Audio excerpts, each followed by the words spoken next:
ritorna a Jesolo sempre con piacere. Qui la sua carriera è iniziata, qui il suo volto è diventato conosciuto in tutto il paese.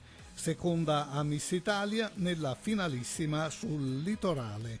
A Jesolo per fare la madrina d'eccezione per la fiera di abiti da sposa Jesolo Dimmi di sì.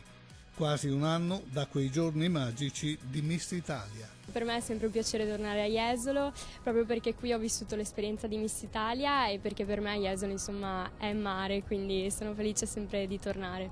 Un anno passato a lavorare per moda e bellezza, con uno sguardo al futuro. Adesso sto valutando appunto questo, se continuare nel campo della moda o piuttosto della televisione. È una cosa che sto cercando di capire, quindi col tempo magari deciderò. Una ragazza semplice a cui piace uscire con gli amici e che non disdegna di dare una mano in casa.